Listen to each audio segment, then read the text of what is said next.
तो बेटा आज हम चैप्टर 2 पॉलिनोमियल चैप्टर स्टार्ट करने जा रहे हैं, ठीक है ना। तो इसे देखते हैं हम, इसकी कुछ बेसिक्स को देखेंगे। अभी एक्सरसाइज पे जा रहे हैं, पहले इसके बारे में जान लेते हैं।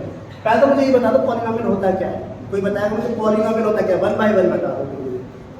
पॉलिनोमियल होता क्या है? अगर जिन बच्चों को कुछ मैंने पहले बता रखा होगा तो बता सकते हैं पॉलिनोमियल, जिन्होंने मेरे से पहले पढ़ा होगा। पॉलिनोमियल बता सकते हो? कोई बता रखा नहीं पॉलिनोमियल? चलो मैं ही बताता हूँ, सुन लो। तो पॉलिनोमियल वो होते हैं कि जो एक तरह से हम क्या बोल सकते हैं, ये एक एक्सप्रेशन जो क्या होता है, कॉम्बिनेशन होता है किसका? कांस्टेंट और वेरिएबल का, ठीक है ना। जो पॉलिनोमियल होते हैं हमारे, वो क्या होता है, it is a combination expression which it is a combination of variable and constant, ठीक है ना। यानी वेरिएबल और कांस्टेंट का एक तरह से क्या होता है, मिक्सचर होता है। उसको हम कह सकते हैं मिलीजुली एक स्टेटमेंट होती है, तो उसको क्या बोलते हैं? पॉलिनोमियल। अभी कई तरह से हो सकता है, मोनोमियल हो सकता है, बाइनोमियल हो सकता है, ट्राइनोमियल हो सकता है। यानी मोनोमियल मतलब एक पद, बाइनोमियल मतलब दो पद, यानी ट्राइनोमियल तीन पद, इस तरह से, ठीक है ना। तीन टर्म के फॉर्म में। तो अब यहाँ पर पॉलिनोमियल को हम डिवाइड एक तरह से क्या करते हैं, मतलब हम जब छोटी छोटी क्लासों में क्या करते थे, मोनोमियल, बाइनोमियल, ट्राइनोमियल, इस तरह से। लेकिन अब यहाँ पर जो हम क्लासिफाइड करेंगे वो किसके बेसिस पे करेंगे? उनकी पावर के बेसिस पर, ठीक है ना। इनकी पावर के बेसिस पे हम क्या करेंगे? पॉलिनोमियल को क्लासिफाइड। तो सबसे पहले तो पॉलिनोमियल होता क्या, मैंने क्या बताया, it is a mixture of, क्या होता है, इट इज ए मिक्सचर, हम ये कह सकते हैं it is a combination of किसका? Constant and variable. अब कांस्टेंट और वेरिएबल क्या होते हैं ये भी मुझे बताना पड़ेगा, ठीक है ना, क्योंकि कुछ बच्चों को वेरिएबल के मतलब ही नहीं पता होता। वेरिएबल वो वेरिएबल होते हैं, वेरिएबल उनको कहते हैं जिनकी वैल्यू लगातार क्या होती है, चेंज होती रहती है। जैसे मैंने कहा x, मान लो हमने कोई, अब जैसे वेरिएबल ले रहा हूं, वेरिएबल, ठीक है ना। वेरिएबल को हिंदी में क्या बोलते हैं? चर। क्या बोलते हैं इसे हिंदी में? चर। तो वेरिएबल, तो वेरिएबल क्या होता है, जैसे x y z। अब मान लो मैंने एक बच्चे को कहा, हाँ भाई x की क्या वैल्यू लेना चाहोगे? तो एक बच्चे ने कहा मैं तो 0 बोलूंगा सर, एक ने कहा मैं 1 बोलूंगा, एक ने कहा मैं 2 लूंगा। मैंने कहा चलो ठीक है, एक ने 2 बोला, तुम क्या बोलोगे? मैं 3 बोलूंगा, मैं 4 बोलूंगा। तो क्या x की वैल्यू फिक्स हो पा रही है? हर बार क्या हो रही है? चेंज हो रही है। अब हर किसी बच्चे के मन में जो नंबर आएगा वो उसी को क्या कर देगा? असाइन कर देगा, ठीक है ना। लो फिक्स नहीं है वो, मतलब यानी वो वैल्यू जो है फिक्स नहीं है। x की जगह कुछ भी हो सकता है, 0 1 2 3 4 5 6 इनफाइनाइट तक, ठीक है ना। दैट इज कॉल्ड वैल्यू, यानी कोई वैल्यू फिक्स नहीं है, इनकी वैल्यू लगातार चेंज होती रहेगी। द वैल्यू जो इसकी वैल्यू होती है चेंजेबल होती है, ठीक है, ध्यान रखना। अब इसका आता है कांस्टेंट, इसको बोलते हैं हम कांस्टेंट। कांस्टेंट को यहाँ पे मैथ में क्या बोला गया? अचर। क्या बोला गया है? अचर। यानी कांस्टेंट कहने का मतलब सिंपल सी बात है, the value can not be change anywhere everywhere, ठीक है ना, ध्यान रखना। यानी कहीं भी हम चेंज नहीं कर सकते उसको। तो जैसे कि मान लो 1, आज हम 1 को यहाँ पर इंडिया में 1 बोलते हैं, तो अमेरिका में कैसे कुछ और बोलते होंगे, इंग्लैंड में कुछ और बोलते होंगे। 1 को 1 ही बोला जाता होगा, ठीक है ना। 2 को 2 बोला जाता है, 3 को 3 बोला जाता है। तो ये वैल्यू क्या है? यूनिवर्सल है। क्या है ये? यूनिवर्सल, यानी कभी चेंज नहीं हो सकती। तो इन्हीं वैल्यू को क्या बोलते हैं हम? कांस्टेंट, यानी वेरिएबल और कांस्टेंट। अब मतलब समझ में आ गया? यानी कांस्टेंट क्या होते हैं, वेरिएबल्स भी क्या होते हैं, ठीक है ना, ये पता लग गया। तो अब इन्हीं का क्या है? कॉम्बिनेशन है पॉलिनोमियल। इन्हीं का क्या है? कॉम्बिनेशन है। अब हम यहाँ पे ना तीन तरह के पॉलिनोमियल को पढ़ते हैं जो क्लास 10th में हमारी। पर से एक तो हम पढ़ते हैं सबसे पहले लीनियर पॉलिनोमियल, उसके बाद आता है हमारा क्वाड्रेटिक पॉलिनोमियल, उसके बाद आता है हमारा क्यूबिक, ठीक है ना। तो पहले हम स्टार्ट करते हैं किसके बारे में, यानी हम पॉलिनोमियल को तीन तरह से, पॉलिनोमियल इसको हम तीन तरह से क्लासिफाइड करते हैं। यानी सबसे पहले लीनियर, दूसरा क्वाड्रेटिक, तीसरा क्यूबिक, ठीक है ना। Linear polynomial, quadratic polynomial, cubic polynomial, ठीक है ना। चीज ध्यान रखना। तो इससे हम क्या करेंगे? लीनियर, क्वाड्रेटिक, ठीक है बेटा। तो पॉलिनोमियल को हम क्लासिफाई करेंगे तीन तरह से, ठीक है ना। जो हमें पढ़ना है बेसिकली, हमें तो अपने एकेडमिक में देखना है, लीनियर को नहीं देखना, ठीक है ना। लीनियर हमारे 9th में था, और जो हम पढ़ेंगे क्या पढ़ेंगे? क्यूबिक और क्वाड्रेटिक, ठीक है ना। तो फिर मैं बताया था तीन तरह के होते हैं हमारे, लीनियर, क्वाड्रेटिक और क्यूबिक। ठीक है, इसको रैखिक बहुपद यानी पॉलिनोमियल हिंदी में बोलते हैं बहुपद, रैखिक बहुपद, द्विघात बहुपद और त्रिघात। ठीक है ना, रैखिक और द्विघात और त्रिघात। ठीक है ना। सबसे पहले देखो कई बार ये पूछा जाता है कि पॉलिनोमियल को किसके बेसिस पे क्लासिफाई किया था। हमने किसके बेसिस पे क्लासिफाई किया? डिग्री के बेस पर। क्या होता है? डिग्री के बेस पे ध्यान रखना। जो पॉलिनोमियल को डिफाइन किया जाता है वो क्लासिफाई किया जाता है वो डिग्री के बेस पे किया जाता है। अब जैसे लीनियर पॉलिनोमियल होता है, इसकी क्या होती है? देखो एग्जांपल, इसकी इक्वेशन होती है ax plus b, ax plus b। अब देखो ये क्या है? एक पॉलिनोमियल है। अब इसमें देखो x क्या है? वेरिएबल, a क्या है हमारा, एक तरह से b क्या है हमारा कांस्टेंट। अब इसको कैसे लिखते हैं? देखो एक तरह से ये वेरिएबल के साथ वाले को हम क्या बोलते हैं? कोफिशिएंट। क्या बोलते हैं? कोफिशिएंट। ठीक है ना, कोफिशिएंट। और जो ये हमारा होता है, ये क्या होता है? वेरिएबल के साथ वाले को कोफिशिएंट बोला जाएगा, किसका? x का। और इसकी डिग्री कितनी है? देखो डिग्री मतलब पावर, डिग्री मतलब यानी कोई भी डिग्री होती है ये वाली, ऊपर वाले को क्या बोलते हैं? डिग्री, पावर यानी घात। तो अब जो इसकी डिग्री क्या है? 1। तो 1 डिग्री के बेसिस पर हम इसे क्या बोल रहे हैं? लीनियर। और यहाँ पर ठीक है भाई, तो पॉलिनोमियल में हमने क्या बताया? Linear polynomial. लीनियर पॉलिनोमियल में क्या बताया था? ax प्लस b, x के साथ वाला क्या होगा? कोफिशिएंट, इसे बोलते हैं हिंदी में गुणांक। x के साथ वाले को बोलेंगे और x की पावर देखो 1 है, इसलिए से क्या बोला गया? लीनियर। पावर जिसकी होती है 1। देखो होने को तो x भी इसके साथ है, x भी क्या है? इसके साथ है, लेकिन इसकी पावर क्या है? 0।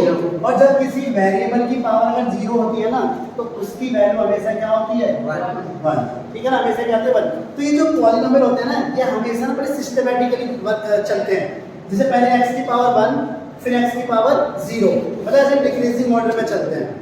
तो अगर मैं तुमसे छोटी-छोटी इसके बारे में बात करूं तो क्या हो जाएगा? अगर मैं तुमसे पूछूं, कई बार ऐसे पूछा जाता है लीनियर पॉलिनोमियल की डिग्री क्या होगी, तो मैं इसकी डिग्री पूछूं, डिग्री मतलब घात, क्या होगी? 1।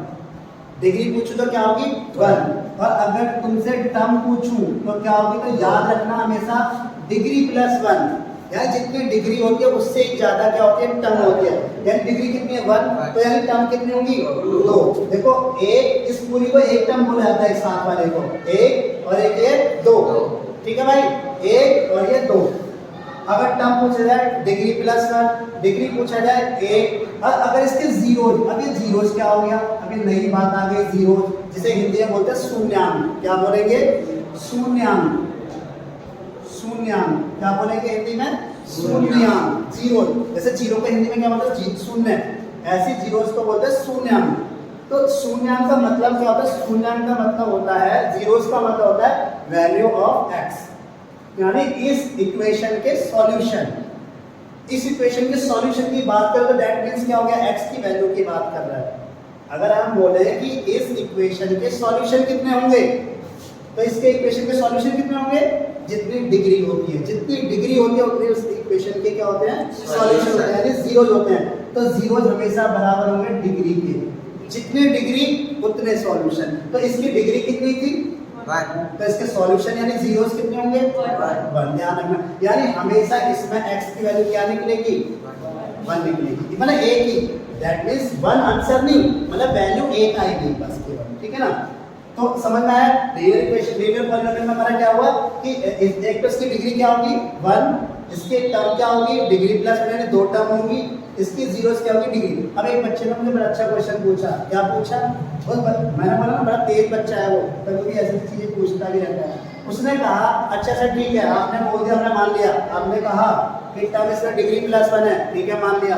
अब एक बार बता, अगर मैं ऐसे लिख दूं तो क्या ये लीनियर पॉलिनोमियल नहीं है क्या? यार तू तो खतरनाक आदमी है बिल्कुल। ठीक है ना, तू तो खतरनाक बच्चा है भाई, तू तो गजब क्वेश्चन पूछा, तूने फंसा दिया। मैंने कि ये भी लीनियर पॉलिनोमियल है। ठीक है ना, तो उसने कहा टर्म तो एक ही है। मैंने कहा ले टर्म हो गई तो टर्म हो गई तो उसने कहा हाँ ठीक है सर टर्म हो गई तो। उसने कहा अच्छा ऐसा, तो लो आप बताओ, अब 3 हो गई। तो क्या ऐसा पॉसिबल है क्या? तो ये चीज ऐसा तो हम कई सारे आ गए, तो इसको हम क्या करेंगे? हम बेसिकली क्या बोल रहे हैं कि जो सेकंड टर्म है, जो हमारे पास पता है कि 2 टर्म टर्म होती है जनरली, लेकिन अब इसका मतलब क्या हो रहा है, इसकी दूसरी टर्म क्या है, जीरो है, उसकी दूसरी टर्म क्या है, जीरो, इसीलिए इसे क्या बोला गया कि डिग्री जितनी है उससे ज्यादा क्या होगी, एक टर्म होगी। बेसिकली इसमें टर्म कितनी होगी, दो। ये अलग बात है, जब नहीं है तो उसका मतलब उसकी वैल्यू क्या है, जीरो है। अब बात समझ है कि नहीं? तो उस बच्चे ने ये अच्छा सा क्वेश्चन मेरे से पूछा, तो अब ये बोला था, तो है ना तेज बच्चा, मैंने कहा ठीक बेटा बहुत अच्छा क्वेश्चन है। अच्छा तो ये तो हो गया हमारा लीनियर पॉलीनोमियल का, लेकिन ये हमारे 10th के पार्ट में नहीं है, ये हमें नहीं पढ़ना, क्योंकि हमने 9th तक पढ़ लिया है इसके बारे में। जो हमने सारे पॉलीनोमियल पढ़े थे वो कौन से पढ़े थे, लीनियर और क्वाड्रेटिक। अब इसके अंदर हम देखेंगे, ठीक है ना। तो अब यहाँ पर देखना दूसरी बात आती है, अब आता है क्वाड्रेटिक इक्वेशन। तो इसकी सीधी सी बात है, अब यहाँ पर क्या होगी, अब इससे एक बड़ी टर्म वाला, यानी इससे एक बड़ी डिग्री वाला, तो इसको हम लिखेंगे ax² प्लस bx+ c, ठीक है भाई। अब इसमें देखो यहाँ पर क्या है, इसकी डिग्री क्या है, 2। अब तुम देख रहे हो यहाँ पर 1 और 0, यहाँ पे देखो 2 1 और यहाँ पे x क्या है, 0 है कि नहीं? yes, तो एक बच्चे ने मेरे से कहा सर आप इसे क्वाड्रेटिक बोल रहे हो, लेकिन इसमें तो 1 भी है, इसमें तो 0 भी है। तो मैंने उससे कहा बेटा हमेशा ना पूरे एक्सप्रेशन में क्या देखना है, तुम्हें हाईएस्ट डिग्री देखनी है, हाईएस्ट पावर देखनी है। जो हाईएस्ट पावर होगी उसी के बेसिस पर उसका क्या होगा, नाम होगा। जो हाईएस्ट पावर होगी उसी के बेसिस पर उसका क्या होगा, नाम होगा। तो हाईएस्ट डिग्री क्या है इसमें, 2। तो इसलिए 2 के बेसिस पर हमने से क्या बोला, क्वाड्रेटिक इक्वेशन। तो अगर मैं इसे बोलूं तो ये क्या बोला जाएगा, कोफिशिएंट ऑफ x²। अगर मैं इसे बोलूं तो क्या बोला जाएगा, कोफिशिएंट ऑफ x। अगर मैं इसे बोलूं तो क्या बोला जाएगा, कांस्टेंट, भैया कांस्टेंट, ठीक है ना, ध्यान रखना कांस्टेंट, यानी कोफिशिएंट ऑफ x² मतलब x² का गुणांक, पीछे भाई देखते रहना, ठीक है ना। और ये क्या हो जाएगा, x का गुणांक, ये क्या हो जाएगा, कांस्टेंट यानी चर। अब देखो इसकी वही वाली बात सेम आ गई, यहाँ पर क्या बोलेंगे हम इसे, डिग्री बोले तो हम इसको क्या बोलेंगे, डिग्री यहाँ पर बताओ, डिग्री कितनी है इसकी, 2। डिग्री कितनी है, 2। टर्म कितनी होंगी, बहुत बढ़िया, डिग्री प्लस 1, हमेशा वही 2, यानी डिग्री कितनी 2, तो टर्म देखो कितनी, 1 2 3, ठीक है ना, 3 टर्म होंगे। इसके बाद हमारी इसमें जीरोस कितने होंगे, जीरोस कितने होंगे, 2। कितने, तो जितनी डिग्री में 0 तो जीरोस भी हमारे कितने होंगे, 2। ये ध्यान रखना, ठीक है ना। तो होने को तो देखो इसको ऐसे भी लिखा जा सकता है ax²। तो ये क्वाड्रेटिक इक्वेशन नहीं है क्या, ये क्वाड्रेटिक इक्वेशन नहीं है क्या, यानी क्वाड्रेटिक पॉलीनोमियल नहीं है ये, क्या है ये क्वाड्रेटिक पॉलीनोमियल। क्यों, क्योंकि इसकी डिग्री क्या है, 2। चाहे वैसे इसके साथ टर्म ना हो, क्यों, टर्म की भी एक वजह रही होगी, क्या पता x 0 रहा हो, सॉरी x 0 ना हो तो b 0 रहा हो, x 0 नहीं रहा होगा क्योंकि x² है, b 0 रहा हो, c 0 रहा हो, इसीलिए क्या है वो x² लिख दिया, ठीक है ना। तो ध्यान रखना, डिग्री इसकी 2, टर्म इसकी डिग्री प्लस 1, 0 इसके 2, और इसका एग्जांपल एक बार ले लिया x²। तो इसका मतलब ये क्या, इसमें टर्म कितनी है, 1 बोली जाएगी, और डिग्री भी क्या है इसकी 2, ठीक है ना, वो चीज़ ध्यान रखना। तो अब इसके बाद सबसे आ जाते हैं लास्ट, यानी जो हमें क्यूबिक पढ़ना है। अब जब सीधी सी बात है, अब तो तुम समझ गए वो क्या चल रहा है, तब क्यूबिक की बात होगी तो कैसे लिखा जाएगा, ax³ plus bx² plus cx+ d। मतलब ऐसे क्या होता चला जाएगा, a b c d बढ़ते चले जाएंगे और डिग्री भी क्या हो जाएगी, बढ़ती चली जाएगी। तो देखो क्यूब स्क्वायर 1 और यहाँ पर 0 है कि नहीं, तो वही सेम आप बताओगे ये किसका कोफिशिएंट हुआ, कोफिशिएंट ऑफ x³, ये किसका हुआ, कोफिशिएंट ऑफ x², ये किसका हुआ, कोफिशिएंट ऑफ x, और ये क्या हो गया, कांस्टेंट, ये क्या हो गया, कांस्टेंट। अब बात समझ में आई कि नहीं आई, जब भी वेरिएबल के साथ कुछ भी होगा तो वो कोफिशिएंट है उसका, यानी ठीक है ना, और जो अकेला है वो क्या है, कांस्टेंट यानी चर, अच्छा सॉरी, ठीक है ना। अब वही सेम कहानी इसमें, डिग्री 3, टर्म 4, डिग्री प्लस 1, ठीक है ना, और 0 3, 0 3, बात समझ में आई कि नहीं आई, ठीक है ना। अब एक बार क्वेश्चन ये पूछा गया कई बार, एक नंबर में एमसीक्यू में, और शायद 9th में हमने डिस्कस भी किया था पहले। क्या डिस्कस किया था हमने, कि मैंने तुमसे पूछा था, एक होता है कांस्टेंट पॉलीनोमियल, एक होता है कांस्टेंट पॉलीनोमियल। अब वो कांस्टेंट पॉलीनोमियल होता क्या है, कोई बताएगा मुझे? अगर मैं तुमसे पूछूं कांस्टेंट पॉलीनोमियल की डिग्री क्या होगी, टर्म क्या होंगी, जीरोस कितने होंगे इसमें, कोई बताएगा मुझे? कांस्टेंट पॉलीनोमियल मैंने बताया था, तो सुन लो, देख लो एक बार। कांस्टेंट पॉलीनोमियल वो होता है, कांस्टेंट पॉलीनोमियल वो पॉलिनोमियल होता है जिसकी डिग्री हमेशा क्या होती है, जीरो। इसकी डिग्री क्या होगी, जीरो। यानी कि जितने भी कांस्टेंट नंबर होते हैं वो सारे के सारे क्या होते हैं, कांस्टेंट पॉलिनोमियल। जैसे एग्जांपल के तौर पे क्या लिखूं मैं, 2। ये क्या है हमारा कांस्टेंट पॉलिनोमियल है। क्यों? क्योंकि इसके साथ x है और इसकी डिग्री क्या है, जीरो। समझ में आया कि नहीं आया? तो याद है ना, कई बार ये पूछा गया कांस्टेंट पॉलिनोमियल की डिग्री क्या होती है, तो क्या बोलोगे, जीरो। ठीक है ना, समझ में आया यहाँ तक? और कोई क्वेश्चन पूछना तो बताओ यहाँ पर। तो मैंने क्या होता है, सबसे पहले एक बार दोबारा रिवाइज करा देता हूँ। पॉलिनोमियल क्या होते हैं, एक जस्ट कॉम्बिनेशन है किसका, या जस्ट मिक्सअप एक एक्सप्रेशन है किसका, वेरिएबल और कांस्टेंट का। ठीक है ना। उसके बाद हमने देखा, और एक चीज ध्यान रखना, कभी भी किसी की डिग्री जीरो होती है तो हमेशा वैल्यू क्या आती है, कांस्टेंट। ये मैंने पहले ही बता दिया। 3 तरह के हमें यहाँ पे क्लासिफाइड किया, लीनियर पॉलिनोमियल, क्वाड्रेटिक और क्यूबिक। हमें लीनियर के बारे में ज्यादा पढ़ना नहीं है यहाँ पर, क्योंकि हम पहले पढ़ चुके हैं, लेकिन जानना तो है फिर भी। और हमेशा क्लासिफाइड किसके बेस पे किए गए, डिग्री के बेसिस पर। और किसकी डिग्री, किसकी, कांस्टेंट की या वेरिएबल की, वेरिएबल की डिग्री। देखो वेरिएबल की, ठीक है ना, उसकी डिग्री के बेसिस पर। और फिर हमने जो उसकी एक्सप्रेशन के बेसिस पर जो हमारे यहाँ पे सवाल बने उनके आंसर ये है, डिग्री, वन टर्म, ज़्यादा मोस्टली यही बनते हैं। डिग्री टर्म जो तुम्हारी पहले एक्सरसाइज निकलेगी ना, उसमें यही सब चीज़ें पूछी जाती है, degree term zero, degree term zero. ठीक है, 9th में। अब तो 10th में, तो इसका यहाँ पर कुछ और होगा। ठीक है भाई, यहाँ तक ठीक है। तो इसमें जो क्वाड्रेटिक पॉलिनोमियल हमने क्या देखा, ax² + bx + c। ठीक है ना। अब यहाँ पर ना एक चीज आती है, कई बार क्या पूछा जाता है कि relationship between coefficient and zeros. Relationship between coefficient and zeros, देखो क्या होगा रिलेशनशिप। मान लो मैंने भी तुम्हें क्या बताया, ये क्या है, कोफिशिएंट ऑफ x², ये क्या है हमारा, कोएफिशिएंट ऑफ x, और ये क्या है, कांस्टेंट। हिंदी में क्या बोलेंगे इसे, x² का गुणांक, x का गुणांक, और ये अच्छा। ठीक है ना। अब relationship between coefficient and zeros. ठीक है ना, relationship between coefficient and zero. अब तुम कहोगे ये क्या चीज है, कुछ नहीं है, बस देखो इसमें क्या है, जो हमारे एबीसी क्या है हमारे, एक तरह से कोफिशिएंट और कांस्टेंट है। ए और बी क्या है, कोफिशिएंट है, और सी क्या है, कांस्टेंट है। और एक्स क्या है यहाँ पर, एक्स क्या हमारा वेरिएबल है। ठीक है ना। और जीरोस मतलब एक्स की वैल्यूज, जो भी है एक्स की वैल्यूज क्या होंगे, जीरो। तो देखो एक चीज ध्यान रखना, यहाँ पर हमारी एक्स की कितनी वैल्यूज होंगी, 2 वैल्यूज होंगी यहाँ पर एक्स की। यानी इस क्वाड्रेटिक इक्वेशन में कितनी वैल्यू निकल के आएंगी, 2। अब मान लो 2 वैल्यू निकल के आ रही हैं, जैसे मान लो एक फैमिली है। अब आज एक फैमिली में 2 बच्चे हुए, ठीक है ना, हमें पता है फैमिली के दोनों बच्चे हैं। तो मान लो उसके पापा का नाम रामपाल है, जैसे मान लो एग्जाम्पल, तो क्या उसके दोनों बच्चों के नाम भी रामपाल होंगे? ये तो ऐसा हो जाएगा, किसी को गाली देनी होगी ना, उसके बाप को तो बुलाएगा, ओ रामपाल बाहर निकल।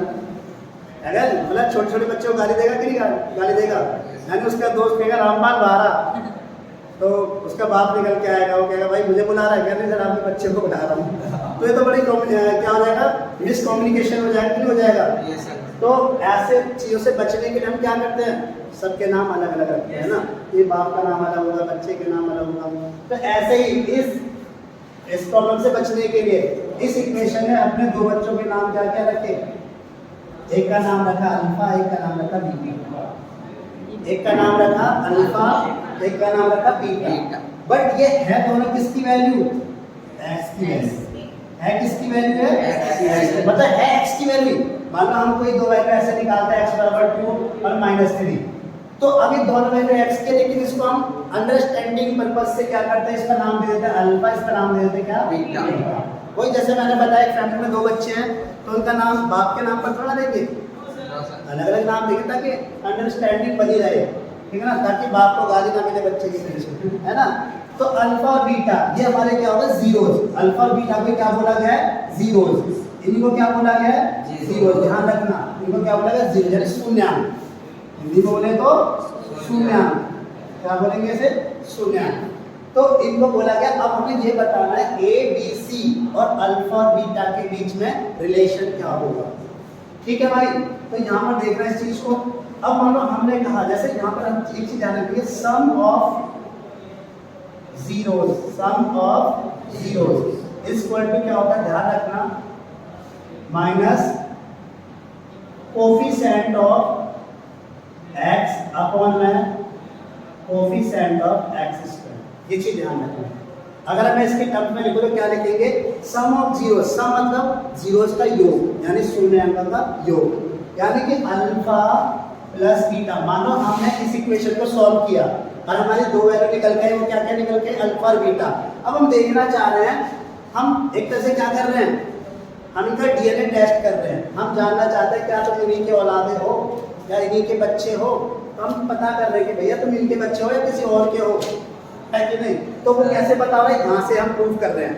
तो अल्फा प्लस बीटा मतलब क्या हो जाएगा, अब देखो माइनस कोफिशिएंट ऑफ x क्या है, यहाँ पर कोई बताएगा, कोफिशिएंट ऑफ x क्या होगा, क्या बताओ ना, कि तो बोला तो देखो क्या हो जाएगा b, और coefficient of x square a। तो एक फॉर्मूला निकल के आया ये, यानी अगर तुमने जो जीरोस निकाले हैं उन दोनों का सम इन दोनों के माइनस बी अपॉन में ए के बराबर आ गया, तो हम कह सकते हैं कि ये जो जीरोज हैं, ये जो शून्यांक है, वो इसी इक्वेशन के हैं।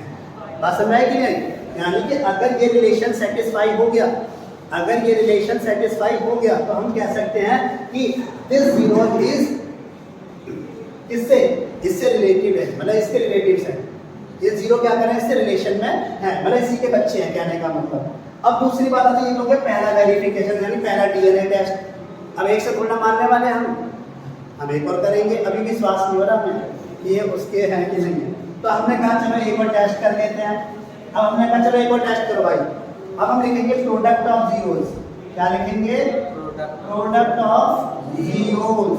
तो क्या हो जाएगा, कांस्टेंट अपॉन में coefficient of x square, constant upon में कोफिशिएंट ऑफ x स्क्वायर। जब प्रोडक्ट बोला तो प्रोडक्ट का मतलब multiply alpha into beta equal to क्या होगा, कांस्टेंट क्या c, और ये क्या हो जाएगा a। अगर ये रिलेशनशिप भी मिल गया तो हमें क्या कह सकते हैं कि ये दोनों जीरो भैया इसी इक्वेशन के हैं, ठीक है ना। तो इसका मतलब यानी अगर ये दो रिलेशनशिप सेटिस्फाई कर जाते हैं, दैट मींस अल्फा बीटा इससे क्या कर रहे हैं, रिलेट से, इससे मतलब रिलेट मतलब इसकी क्या है, इसी के जीरोस हैं, इसी इक्वेशन के जीरोस हैं। तो वो यही क्वेश्चन पूछना, कभी बेसिक वालों के लिए कई बार पूछा गया है, एक इक्वेशन दे देगा और बोलेगा right the find the zeros and also drive the relationship between coefficient and zeros, ऐसे क्वेश्चन दे देता है। तो आप इसे एक बार देख लो, ठीक है ना, उसके अंदर एक एग्जाम्पल के थ्रू समझा। ओके बेटा देखो एक एग्जाम्पल लेके चलते हैं। अब तो बेसिकली एग्जाम्पल लेते हैं, मान लो हमने एक एग्जाम्पल ले, तो यहाँ पर क्या है, x square minus 4x plus 4, मैंने एक एग्जाम्पल ले लिया, ठीक है ना। तो सबसे पहले तो कोई जैसे हम इक्वेशन को सॉल्व करते थे, हम पहले याद है ना, हमने 9th में बताया था कैसे इक्वेशन को सॉल्व करते हैं। तो यहाँ पर देखो इसके इक्वेशन को फैक्टराइजेशन मेथड से सॉल्व करना होगा, जो 9th में किया था। लेकिन कई बार ऐसा होता है कि बच्चों को फैक्टराइजेशन मेथड आता नहीं है, तो हम चैप्टर 4 में पढ़ेंगे क्वाड्रेटिक इक्वेशन। उसमें एक फॉर्मूला होता है, वो फॉर्मूला बताऊंगा। अगर पेपर में कहीं बाई चांस नहीं आता है तो उसे भी यूज कर सकते हो, फॉर्मूले के बेस पर होता है डायरेक्ट, ठीक है ना। लेकिन अभी तो फिलहाल यही सीखना होगा, फैक्टराइजेशन मेथड जो हमने 9th में किया था, ठीक है। वो बात की बात है, अगर पेपर में कुछ नहीं लिखता है, बस ये कहता है सॉल्व दिस इक्वेशन, तो किसी मेथड से कर दो। लेकिन अगर बोलता है solve this by factorization method, तो आपको फिर फैक्टराइजेशन मेथड से सॉल्व करना पड़ेगा। अब वो क्या होता है, एक बार देख लो, दोबारा से भूल गए होंगे सारे। मैंने क्या बताया था, लास्ट वाले टर्म को पहले वाले x स्क्वायर के साथ वाले टर्म से क्या करते हैं, मल्टीप्लाई। तो 4 बन जा 4, ठीक है ना, ज्यादा बच्चे नहीं कर पाते। अब मैंने क्या बोला था, इनके फैक्टर करो, 2 2 जा 4। अब इसका साइन देखो, लास्ट वाले का प्लस है, इसका मतलब इन दोनों को जोड़कर क्या आना चाहिए, मिडिल वाले टर्म, इसे बोलते हैं मिडिल स्प्लिटिंग मेथड। क्या बोलते हैं, मिडिल टर्म स्प्लिटिंग मेथड, यानी मिडिल टर्म को ब्रेक करना, स्प्लिट करना, ठीक है भाई। तो x square minus 4x plus 4, तो 2 और 2 क्या हो जाएगा 4। अब देखो यहाँ पर x स्क्वायर, अब एक बात है यहाँ पे माइनस है, अब माइनस है तो कब आएगा माइनस, दोनों के साइन क्या होंगे, माइनस। भाई देखो ऐड दो तरह से हो सकता है, या तो दोनों माइनस हो तब ऐड होगा और साइन कैसा आएगा, माइनस, या दोनों प्लस हो ऐड होंगे तो साइन कैसा आएगा, दोनों में से एक भी अपोजिट हुआ तो हमेशा क्या होगा, सब्ट्रैक्ट, और sign according to larger value, ठीक है भाई, ये चीज ध्यान रखना है। चलो इधर देखो, अब x स्क्वायर माइनस इसे हम क्या लिखेंगे, x दोनों के साथ आएगा 2x माइनस 2x, यानी इसी टर्म को चेंज करना, बाकी लास्ट वाले और पहले वाले टर्म को सेम लिखना है। तो हमने देखो 2 और 2 क्या हो गया, 4 हो गया कि नहीं हो गया, और माइनस माइनस भी क्या है, सेम आया, यानी माइनस माइनस प्लस भी हो गया, साइन क्या आया, माइनस का। तो मैंने तुम्हें क्या बताया था, हमेशा पहली वाली टर्म को पकड़ो, पहले वाले 2 टर्म्स को पकड़ो, पहले वाली 2 टर्म्स को पकड़ो, ठीक है ना। तो यहाँ से हमने क्या कॉमन निकाला, x, एक x कॉमन निकाला, अंदर क्या बचा, 1x, और यहाँ पर क्या बचा, -2, ठीक है ना। और मैंने तुमसे कहा था एक बार जो यहाँ आ गया वही हमेशा अगली बार आना है, x -2 जो एक बार आ गया वही अगली बार यहाँ पर आएगा। अब ये x क्या है यहाँ पर अकेला, और इस x के साथ क्या है, क्योंकि 2 टर्म तो जा चुकी हैं, इस x के साथ क्या है, -2, उसको लिखो, क्योंकि मैंने कहा था ये तो हमेशा रिपीट होगा, इसको यहाँ लिख दो, फिर चेक कर लो ऊपर, यहाँ x अकेला है, यहाँ पर x अकेला करो, x के साथ क्या था, -2, उसको बाहर लिख दो। तो एक बार से जो ब्रैकेट वाले हैं उनको लिखो, ठीक है, ये हो गया x। तो ये इसके आगे क्या फैक्टर आ गए इसके। अब यहाँ पे तो 9th में करते थे, लेकिन अब हम करेंगे 10th में, 4 zeros, अब हम जीरोस निकालने वाले हैं। तो इसको क्या करेंगे, x -2 को दोनों किसके इक्वल रखा, 0। तो एक बार तो रखा x -2 बराबर 0, और एक बार x -2 बराबर 0। यहाँ से भी x बराबर 2 निकल के आया, यहाँ से भी x बराबर क्या निकल के आया, 2। तो एक बार तो ये दोनों x की वैल्यू हो गई ना। अब मुझे तो आइडेंटिफाई करना है, 2 जुड़वा भाई हैं यहाँ पर, तो किसी एक का नाम तो एक अलग होगा, दोनों एक तो थोड़ी ना है। अब मान लो ये थोड़ा शरारती है और ये थोड़ा बेचारा सीधा है, तो इसका नाम हमने दे दिया अल्फा, इसका नाम दे दिया हमने बीटा। ठीक है भाई, अब समझ में आया कि नहीं आया? ऐसे जब हम इक्वेशन को सॉल्व करेंगे 2 वैल्यू निकल के आएंगी, उन्हीं का नाम होगा अल्फा और बीटा। अब देखो इधर, अब हम इसको क्या कहते हैं, रिलेशनशिप।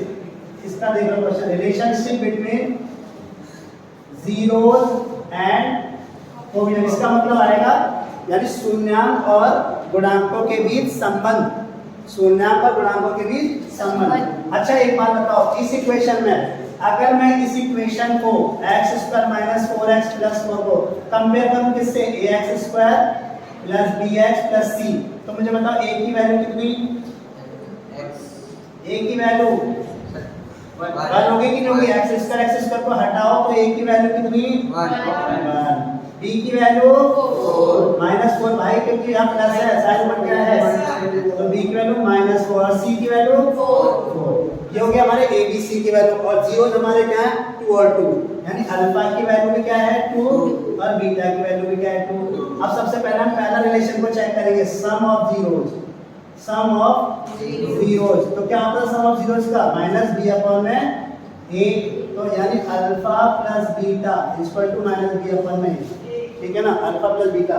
अब इसको वेरीफाई करना है तो तुम एक काम कर सकते हो, इसको अलग अलग सॉल्व कर लेते हैं। जैसे सम ऑफ जीरोस मतलब अल्फा प्लस बीटा, क्या है, अल्फा कितना है, 2, ये रहा, और बीटा कितना है, 2, तो कितना आया हमारा, 4 आया कि नहीं आया, अब हमें क्या निकालना, -b/a, तो b की वैल्यू -13, b की वैल्यू कितनी है, -4, और c a की वैल्यू 1, तो माइनस माइनस प्लस 4, यानी alpha plus beta equal to -b/a बराबर 4 आया कि नहीं आया, यस सर। दोनों 4 आ गए कि नहीं आ गए, यस सर। पहले यहाँ पे हमने अल्फा प्लस बीटा को जोड़ा तब भी 4 आया, -b/a को देखा तब भी 4 आया, तो दोनों सेटिस्फाई कर गए कि नहीं कर गए, यस सर। अब हम किसको करेंगे, प्रोडक्ट वाले को, तो product of zeros, product of zeros क्या हो जाएगा, अल्फा इंटू बीटा, तो यानी 2 इंटू 2 कितना आया, 4, 2 इंटू 2 कितना आया, 4। अब यहाँ पर 2 c/1 में निकालो कितना हो जाएगा, c की वैल्यू 4 और a की वैल्यू 1, तो यहाँ कितना है, 4। तो क्या अल्फा इंटू बीटा बराबर c/1 में बराबर 4 आया कि नहीं आया, दोनों सेटिस्फाई कर गए कि नहीं कर गए। तो दैट मींस क्या हुआ कि ये हमने क्या कहते हैं, पहले इसको सॉल्व किया और फिर हमने इसके रिलेशंस को दिखाया, ठीक है ना। तो यही एक पूरा एक क्वेश्चन हो जाता है बेसिक्स के लिए, ठीक है, ध्यान रखना। अब किसी को कोई दिक्कत हो तो बताओ, समझ में आया कि नहीं आया, यस सर, ओके, समझ में आया कि नहीं, क्लियर हो गया सबको, यस सर, ठीक है ना। तो आज तो मैंने बताया कि इसके जीरोस में रिलेशनशिप क्या है, कल हम बताएंगे जब जीरोस दिए हों, जब जीरोस दिए हुए हैं, यानी अब हमें बच्चों का पता है, अब हमें उनसे बाप का पता लगाना है, यानी इक्वेशन का पता लगाना है, फैमिली का पता लगाना है, तो कैसे पता लगाया जाएगा, ठीक है ना। तो कल बच्चों के नाम बताओगे और उनका क्या करना होगा, उनकी फैमिली को ढूंढना है। यानी कहने का मतलब ये सिंपल सी बात यह है कि अल्फा और बीटा हमें पता होंगे, हमें इक्वेशन का कोई पता नहीं होगा। तो अल्फा और बीटा जब दिए हो तो इक्वेशन कैसे निकाली जाए, वो हम देखेंगे, ठीक है ना। तो कल तक स्ट्रेस से रिलेटेड जो क्वेश्चन है उनको करने की कोशिश करना, ठीक है ना। ऐसे मतलब कई सारे क्वेश्चन होंगे उनको सॉल्व करना और हो जाएंगे, बहुत बेसिक क्वेश्चन है, ठीक है ना। तो कल के लिए भाई गुड इवनिंग, गुड नाइट, ठीक है। तो कल मिलते हैं नेक्स्ट किसके साथ, बच्चों के साथ।